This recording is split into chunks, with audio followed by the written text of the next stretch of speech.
Bismillahirrohmanirrohim. Ananda semuanya, hari ini kita bertemu lagi dengan pembelajaran matematika.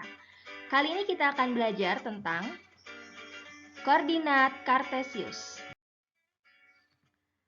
Pada materi koordinat Kartesius ini, kita akan belajar beberapa poin. Di antaranya yang pertama, kedudukan titik. Kemudian, kedudukan titik terhadap titik tertentu. Dan seterusnya adalah tentang kuadran. Kita akan membahas satu persatu. Yang pertama kita akan membahas tentang kedudukan suatu titik. Seperti yang sudah Ananda pelajari pada saat SD, bahwa koordinat Kartesius terdapat dua sumbu, yaitu sumbu X yang mendatar dan sumbu Y yang tegak. Kita akan membaca atau menentukan titik dari yang ada pada gambar ini. Kita lihat titik A. Seperti yang sudah kita ketahui, yang sudah Ananda pelajari juga, bahwa ketika kita membaca titik, maka yang pertama kita lihat yang mendatarnya dulu atau pada sumbu X-nya dulu. Titik A yang mendatarnya adalah 2, kemudian yang tegaknya adalah 1, sehingga titik A adalah 2,1. Kita pindah ke titik B. Kita baca yang mendatarnya dulu, ada 3 satuan, kemudian yang tegaknya adalah negatif 2, sehingga titik B adalah 3,-2. Selanjutnya titik C. Nah, kira-kira titik C berapa ya titik koordinatnya?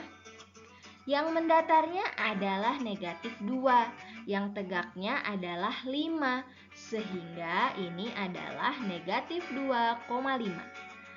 Lanjut ke titik D.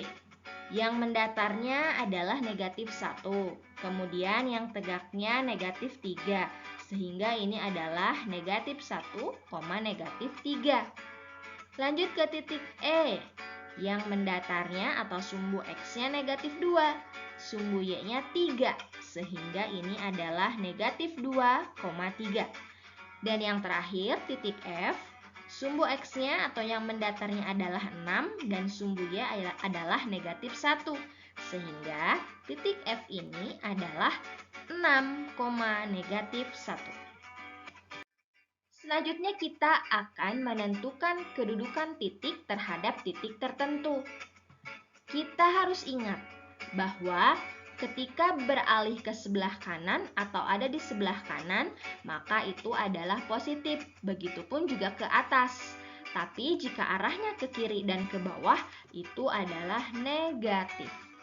Kita lihat contoh berikut ini. Tentukan titik koordinat B, C, dan D terhadap titik A.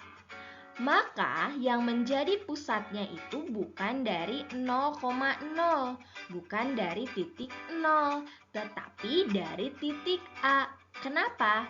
Karena di sini terhadap titik A. Coba kita lihat posisi titik B dari titik A. Kita lihat sisi yang mendatar dulu. Titik B ke arah kanan 1 satuan. Kemudian ke atas 2 satuan. Maka titik B terhadap titik A adalah 1,2.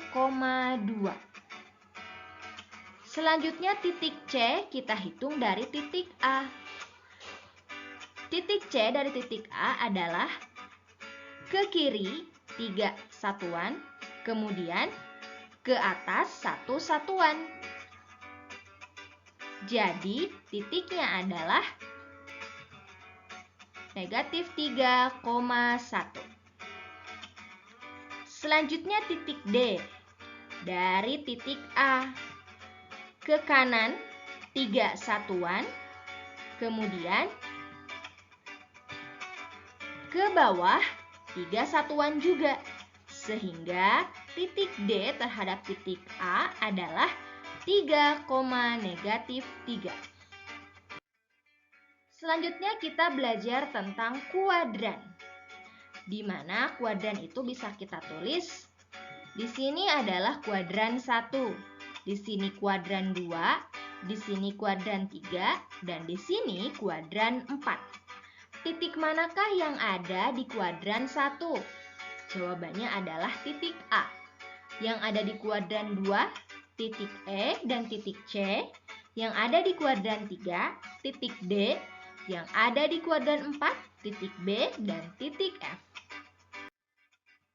Terima kasih, semoga bisa dipahami ya.